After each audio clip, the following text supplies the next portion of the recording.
കനലൊരു തരി മതി. നമ്മുടെ കേരളത്തിലെ സഖാക്കളുടെ എക്കാലത്തെയും വലിയ ആശ്വാസവും മാസ് ഡയലോഗുമാണത്. കനലൊരു തരി മതി. എന്നാൽ ആ ഒരൊറ്റത്തരി കനൽ വീണ് ഇപ്പോൾ കത്തിയെരിയുന്നത് സാക്ഷാൽ ക്യൂബയിലെ കമ്മ്യൂണിസ്റ്റ് പാർട്ടി ഓഫീസുകളാണ്.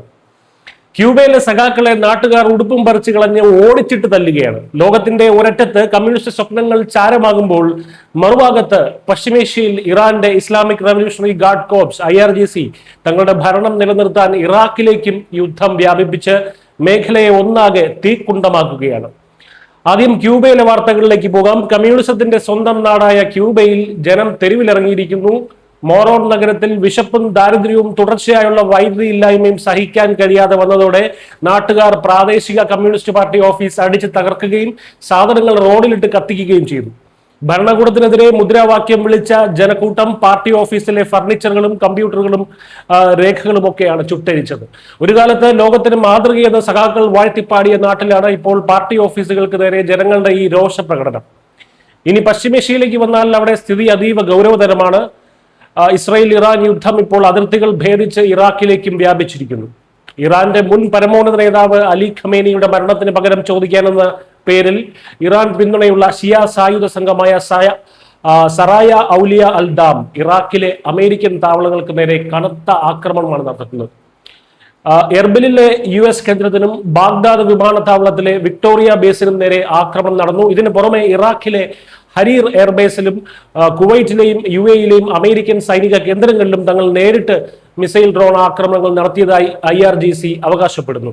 ക്യൂബയിലെ ഈ ജനകീയ പ്രക്ഷോഭത്തിന്റെ പ്രധാന കാരണം അവിടെയുള്ള കമ്മ്യൂണിസ്റ്റ് ഭരണകൂടത്തിന്റെ പൂർണ്ണമായ പരാജയം തന്നെയാണ്. രാജ്യത്ത് ദിവസങ്ങളായി കടുത്ത പവർക്കട്ടാണ്. ഇന്ധനമില്ല, ഭക്ഷണമില്ല. അമേരിക്കൻ ഉപരോധത്തെ മാത്രം പഴിചാരി കാലങ്ങളായി ജനങ്ങളെ പട്ടിണി കിട്ട ഭരണകൂടത്തിന്റെ പിടിപ്പുകേടിനെതിരെ ജനം ഒടുവിൽ തെരുവിലിറങ്ങിയിരിക്കുകയാണ്. എല്ലാത്തിനും കാരണം അമേരിക്കയാണെന്ന പരിപ്പ് ഇവിടെ വേവുന്നത് പോലെ അവിടെ ഇപ്പോൾ വേവുന്നില്ല. താനൊന്ന് പോടോ, താൻ പണ്ടേ ഉടായ്പ എന്ന് പറഞ്ഞ് കുട്ടികൾ വരെ സഖാക്കളെ കല്ലെറിഞ്ഞ് ഓടിക്കുകയാണ്. മറുവശത്ത് ഇറാന്റെ കാര്യവും വ്യത്യസ്തമല്ല.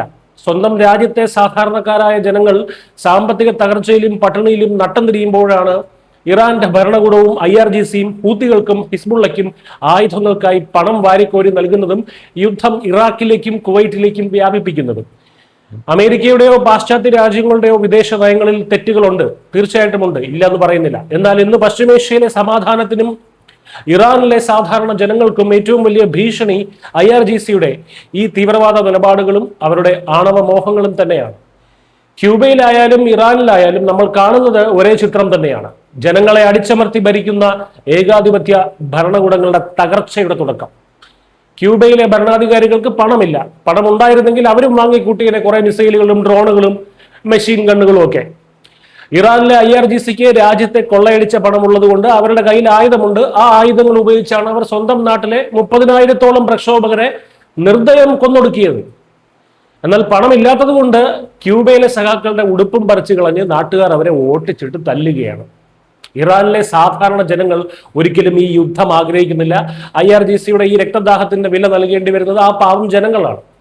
കാരണം ഇറാന്റെ കയ്യിൽ ആയുധങ്ങളുണ്ട്, ക്യൂബയുടെ കയ്യിൽ അതില്ല. ചുരുക്കത്തിൽ കേരളത്തിലെ സഖാക്കൾ കാത്തു സൂക്ഷിച്ച ആ ഒരു തരിക്കനൽ ക്യൂബയിലെ പാർട്ടി ഓഫീസുകളാകെ ചാമ്പലാക്കിയിരിക്കുന്നു. തീ അണഞ്ഞു, ഇനി അവിടെ കനൽ പോലും ബാക്കിയില്ല. അപ്പുറത്ത് പശ്ചിമേഷ്യയിൽ അധികാരക്കൊതി മൂത്ത IRGC ഇറാഖിനെ കൂടി യുദ്ധത്തിലേക്ക് വലിച്ചഴച്ച് തങ്ങളുടെ രാജ്യത്തെയും അയൽ രാജ്യങ്ങളെയും പൂർണ്ണമായ നാശത്തിലേക്ക് തള്ളിയിടുകയാണ്. ആശയങ്ങൾ മനുഷ്യർക്ക് ജീവിക്കാൻ വേണ്ടിയുള്ളതാകണം, അല്ലാതെ സ്വന്തം ജനങ്ങളെ കൊന്നെടുക്കാൻ വേണ്ടിയുള്ളതാകരുത്. അത് മതമായാലും കമ്മ്യൂണിസമായാലും മനുഷ്യന്റെ വ്യക്തി സ്വാതന്ത്ര്യത്തിനും രാഷ്ട്രത്തിന്റെ പുരോഗതിക്കും തടസ്സമായി അവ തലയ്ക്കുമീതെ വളരുമ്പോൾ ജനങ്ങൾ തന്നെ അതിനെ വെട്ടിമാറ്റും. ലോകം ഇപ്പോൾ അത്തരം വലിയ മാറ്റങ്ങളുടെ വക്കിലാണ്. വാർത്തകൾ തുടരുന്നു. News desk.